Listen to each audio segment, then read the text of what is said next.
कितना एंगल पे? 45 डिग्री पे। नहीं, एक बॉल आपका इधर प्रोजेक्ट किया कितना पे? 45 डिग्री पे। अगर ये आपका ये एंगल यहाँ से कितना दिया है? 1 क्या 35, एटलीस्ट क्या होगा? 45 डिग्री होगा। और दैट मींस क्या करेंगे आप लोग? चेंज देख लेंगे। अगर मान ले कहीं ना कहीं ये डिस्टेंस है, दोनों का स्पीड क्या दिया हुआ है? दोनों का स्पीड क्या ऐसे में दिया हुआ है? यू कितना दिया हुआ है आपको? 49 मीटर पर सेकंड। नहीं, अगर जाए ध्यान दीजिएगा ए बाबू, अगर ये गया बॉल इधर से और ये बॉल इधर से आया और ये दोनों क्या हो गया? मीडियम लेयर क्या कोलैइड कर दिया, तो जाहिर सी बात है कि दोनों का क्या ध्यान देना। क्लियर है? ये देना। अगर सपोज करते हो कि अगर आफ्टर टाइम टी दोनों क्या किया? कोलैइड किया। कितना समय लिया कोलैइड करने के बाद? जिस समय फेंका थ्रो किया उसके कितना देर बाद कोलैइड कर दिया? टी टाइम के बाद। क्लियर? सपोज करते हैं हम लोग क्या है, इधर से पी आया, इधर से क्या है? क्यू आया, ये ना। अब कहने का सेंस ये है कि ये दूरी कितना दे रखा आपको? 245 मीटर दे रखा है। ये दे रखा है ना 245 मीटर, नहीं 245 मीटर दे रखा है। अब देखो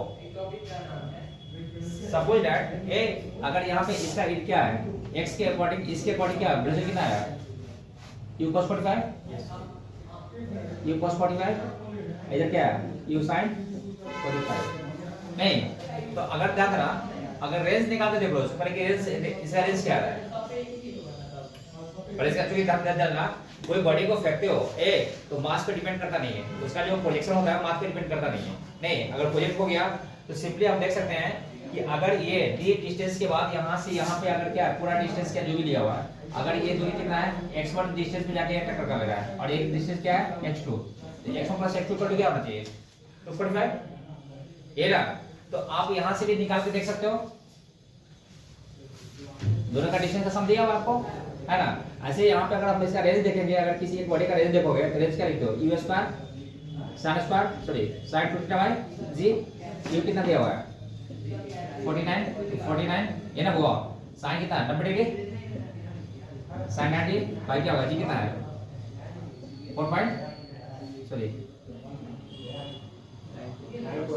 9.8, यानी क्या होगा? sin 90 कितना हो गया? 149 इंटू क्या होगा? 49 98, नहीं कितना गया? 245।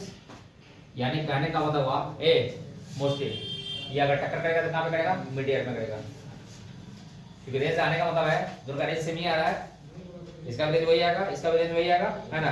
तो टक्कर कहां पे होगा? मिड एयर में होगा, तो उसका x कोऑर्डिनेट आपको मिल गया। क्लियर? यानी क्या? Body will be collide, body will be collide in mid air व इन मिड एयर, यानी ए लगा, यानी कहने का सेंस क्या हुआ? x1 equal to x2 equal to क्या होगा? 245/2, जितना है 1 2 2.5 नहीं, ये टक्कर कर दिया। अब ये बोला है क्वेश्चन का सेकंड स्टेप क्या दिया है जानना। आफ्टर टक्कर के बाद ये जो P जो है अपने पाथ को रिट्रेस कर लिया। क्लियर? अब Q है ना, अब Q की बात कर रहा है। अब Q का वेलोसिटी देखना पड़ेगा ए कि कितना है, तो पाथ को रिट्रेस करने का मतलब है कि वेलोसिटी क्या हो गया? वेलोसिटी क्या होगा उसका? अगर यहाँ पे जाने के बाद इसका पाथ रिट्रेस किया है, यानी जितना वेलोसिटी से यहाँ अप्रोच किया हुआ दूसरे की तरफ, है ना, और यहाँ पे मिड एयर में जब टक्कर किया तो वहां पे क्या बचेगा? वर्टिकल वेलोसिटी क्या होता है? खत्म हो जाता है। मिड एयर में वर्टिकल वेलोसिटी क्या होता है? खत्म। टॉप पे जाकर वर्टिकल वेलोसिटी क्या होता है? 0।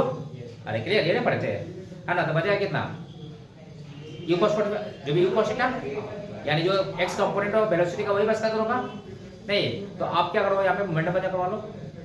टक्कर के जस्ट पहले देखो दोनों बॉडी टक्कर किया हुआ, तो टक्कर के पहले ये एक दूसरे कितना से कुछ कर रहा होगा वहां पे?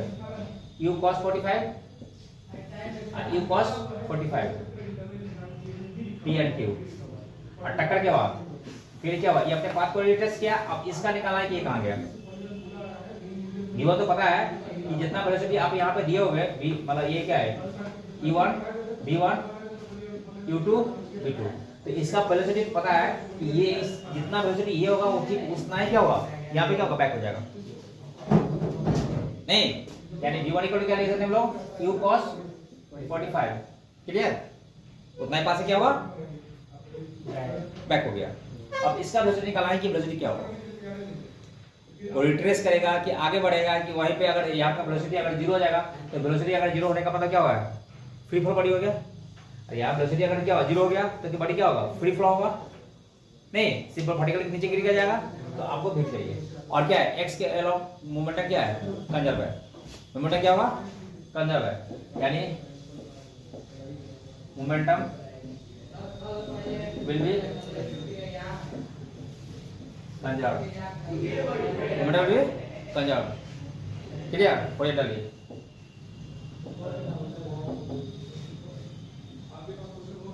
क्लियर, कोई दिक्कत, मोमेंटम क्या होगा, कंजर्व है।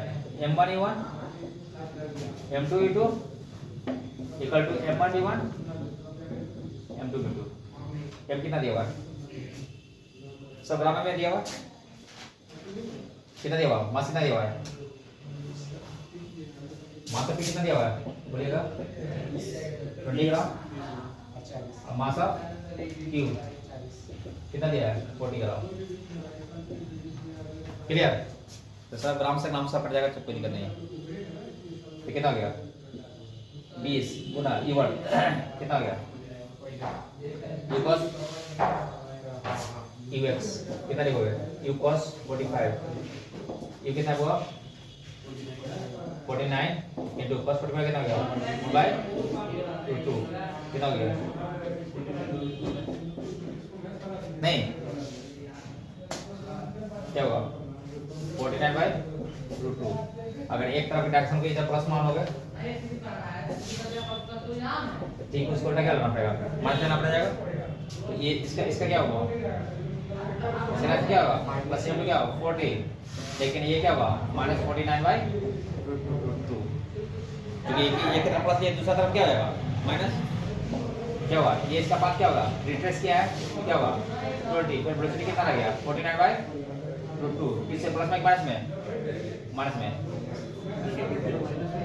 क्लियर, यानी क्या हुआ, m2 क्या हुआ 40 into b2।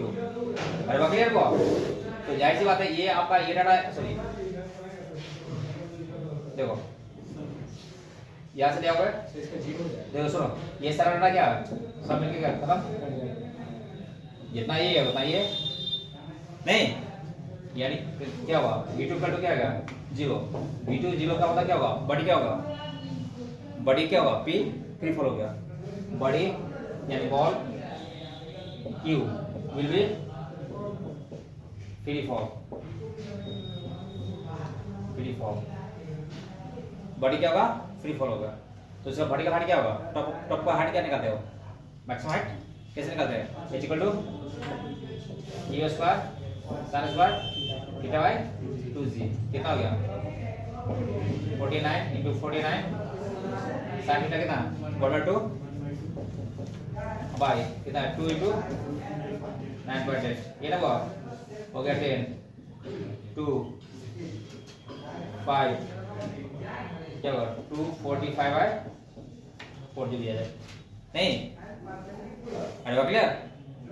और टाइम ऑफ फ्लाइट बोला है नहीं, कितना देर का टाइम क्या होगा, तो टाइम का जितना टोटल टाइम ऑफ फ्लाइट है उसका आधा कर लो, यहाँ से यहाँ जाने के लिए टोटल टाइम कितना चाहिए उसका आधा कर लो, मीडियम टाइम है तो t क्या होगा कितना से करो t/2, तो 1/2 2u sin θ/g, ये ना लिखो, यानी क्या होगा 2 से 2 का से u कितना आ गया 49 into sin कितना आ गया 1/√2, अब आएगा g कितना है 9.8 10 2 5, यानी क्या होगा 5/√2 सेकंड, 5/√2 सेकंड नहीं हुआ, अरे 5/√2 सेकंड। क्लियर, कोई दिक्कत नहीं, यहाँ पे आंसर आ गया। क्लियर,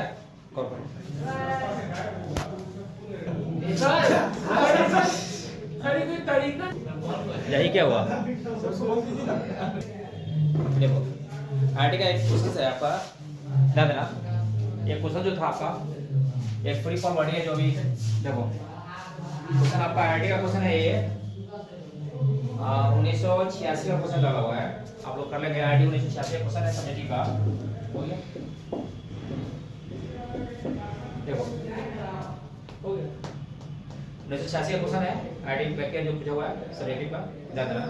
ए क्या है, एक बॉल है, बहुत देखो बैक एरिया क्वेश्चन जो भी बैक पूछा हुआ है सब्जेक्टिव है, बहुत ध्यान देना, हर एक क्वेश्चन एक कॉन्सेप्ट है, ठीक है ना। तो आप लोग काइंडली जितने भी तैयारी कर रहे हैं आप लोग, सारे क्वेश्चंस को मतलब माइन्यूटली सीरियसली एक एक सब्जेक्टिव क्वेश्चंस को आप करना आप लोग शुरू कर दीजिए। यानी करना एक ही लाइन में बोल रहे हैं कि एडवांस का तैयारी एडवांस नहीं करना है, यानी एक एक क्वेश्चंस को पकड़ना शुरू कर दे आप लोग। उस जितना आपका एडवांस के लिए जितना सब्जेक्टिव क्वेश्चंस करोगे ऑब्जेक्टिव उतना आसान आपको होता जाएगा, क्योंकि लैंग्वेज आपका खुल जाएगा, ब्रीफ हो जाएगा लैंग्वेज। और कितना भी पढ़ लो कोई फायदा नहीं है जब तक क्वेश्चन आपसे बनने न लगे। क्वेश्चंस करेंगे 10 क्वेश्चन, अगला 25 क्वेश्चन बनाने का कैपेसिटी डेवलप होगा। आप 10 दिन लगातार थ्योरी पढ़ ले, कहीं से कुछ भी एक भी क्वेश्चन नहीं पड़ेगा। अरे ओके क्लियर। जैसे एक क्वेश्चन दिया हुआ है, क्या है क्वेश्चन में, ध्यान रखें। क्वेश्चन में है आपका, देखो ये बॉडी क्या है, falling freely from the height as in the inclined plane of the path of the height as, as the result of this impact the direction of the velocity of the body becomes projectile।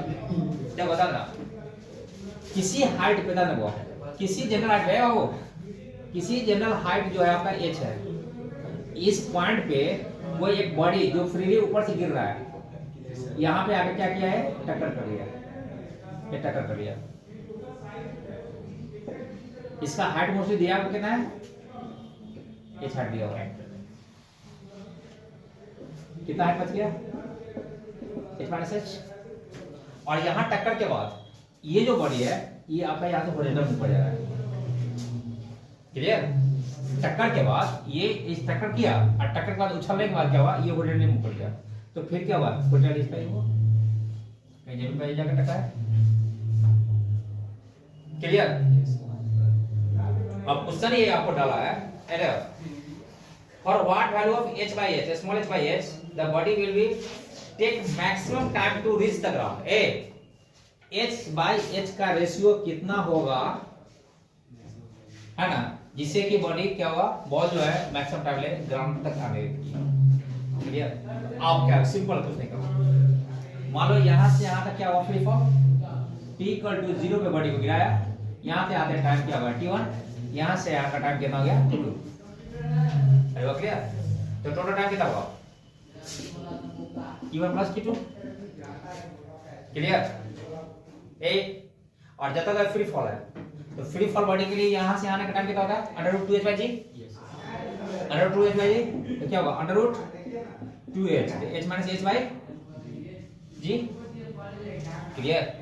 और देखो, और इसका भी time आने के लिए क्या होता है, हम पीछे पढ़ाए थे, ऑब्लिक के लिए पढ़ाए थे, इसका भी वही होता है √2h/g। वर्टिकल कंपोनेंट वेलोसिटी का तो होगा नहीं, अरे क्लियर। तो h equal to half g t square √2h/g, तो इसका वेलोसिटी कितना आ गया, √2h/g। जी यहाँ पे क्या है, इसका हाइट क्या है, h यानी टाइम आपका क्या हुआ, निकल के आया। देखो इसमें कुछ कंपोनेंट नहीं, देखो √2/g अब क्या है, कॉमन कर लिए h minus h, maximum time की बात बोला है। तो मैक्सिमम मिलने के लिए क्या हुआ, first derivative of the function will be 0 for that point that will known as the critical point. ये जो फंक्शन बना t के लिए, t का फंक्शन बना किसके रूप में, h के रूप में। आपका वेरिएबल क्या है, स्मॉल हाई, आपका वेरिएबल क्या है, स्मॉल h।